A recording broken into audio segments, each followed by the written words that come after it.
Okay, what if I told you that just two little words could totally free you from that constant stress of trying to control everything? Today, we're going to break down Mel Robbins' Let Them theory. And trust me, it's a super powerful mental tool that might just be the exact perspective shift you've been needing.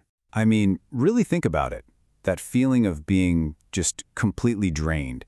Not because you've had a long day at work, but from the sheer mental exhaustion of worrying about other people, what they're doing, what they're saying, what they're thinking about you. If any of that sounds familiar, well, you're definitely not alone, and that's exactly what we're here to tackle. All right, so let's talk about where that exhaustion actually comes from. It all boils down to what Mel Robbins calls the control illusion. It's this sneaky belief we all kind of have that we can and maybe even should manage other people and how things turn out for them. And we fall for this trap all the time. We think, oh, if I just say the perfect thing, or if I just do this one little favor, that I can control how they feel about me. But here's the tough part. Here's the hard truth. You absolutely cannot control another person. It's just not possible. And all that energy you're pouring into trying, that's what leads straight to burnout and frustration.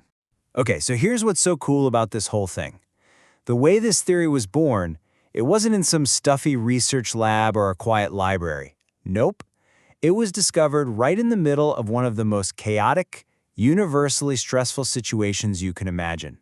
A high school prom night. So I want you to just picture the scene. It's absolute chaos. Mel Robbins' son, he decides last minute he's going to prom. There are 20 kids, 20, about to head out the door, and guess what? No dinner reservations. None. And right on cue, the sky just opens up, a total downpour. So naturally, Mel does what any parent would do, right? She goes into full-on panic mode, frantically trying to fix everything. So Mel is just spiraling, totally stressing out, and her daughter Kendall just drops this line, "A taco bar for a fancy prom dinner?" I mean, that's the last thing Mel was thinking. But Kendall's point is just so simple, it's almost brutal. Just let them. So of course, Mel pushes back. She's worried about the rain now, but they're gonna get soaked. And what does her daughter say? The exact same thing. Just those two simple words. You can almost feel the air go out of the balloon, right? The tension just starts to release. Next up on the worry list, her son's brand new sneakers are gonna get muddy. But you can see the pattern starting to form here, right? Kendall's simple wisdom is just slicing right through all that stress. Let them get ruined. And then, boom, here it is, the final aha moment. Because it was never really about the taco bar or the rain or the shoes. It was about ownership.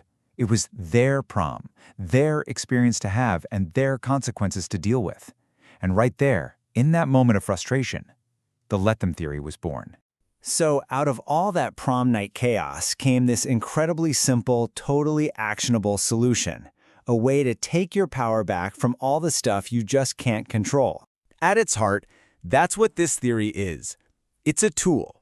It's designed to help you stop wasting all your precious energy on things you have zero control over, so you can point that energy back to the one person you do have control over, yourself. And this is the most crucial part of the whole thing. It's really a two-step move. The first part, let them. That's about letting go, releasing your grip. But the second part, let me? Oh, that's the real game changer. That's the pivot. That's where you take your power back and shine the spotlight on your own thoughts and your own choices. All right, let's switch gears and use another example, one that's a bit more internal. So imagine you're just scrolling through your phone and bam, you see it. Photos from a weekend trip your friends went on.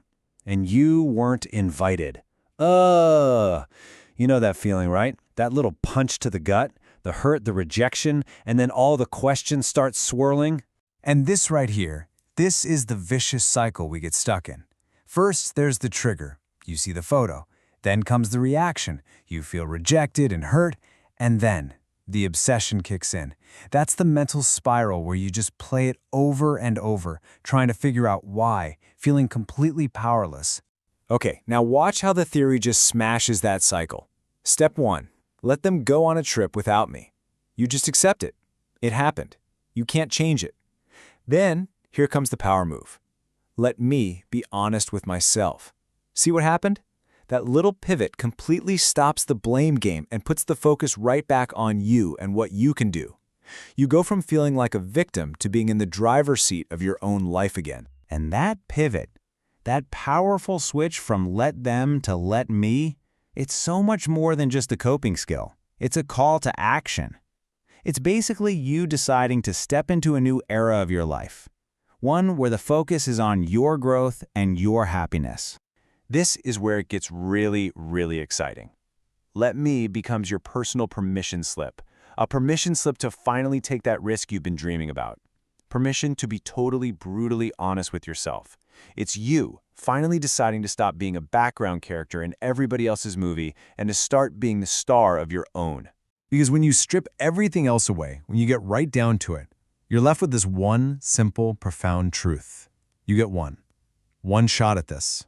The poet Mary Oliver put it perfectly. She called it your one wild and precious life. So you see, the let them theory, it's not just about getting rid of stress. It's about reclaiming all that wasted energy so you can pour it into living that one life to the absolute fullest. So I'll leave you with this. This is the question that the whole theory really boils down to. If you could truly, genuinely stop being afraid of what other people think, what would you let yourself do? What kind of life would you finally give yourself permission to build? That right there is the incredible power that's hiding in just two simple words.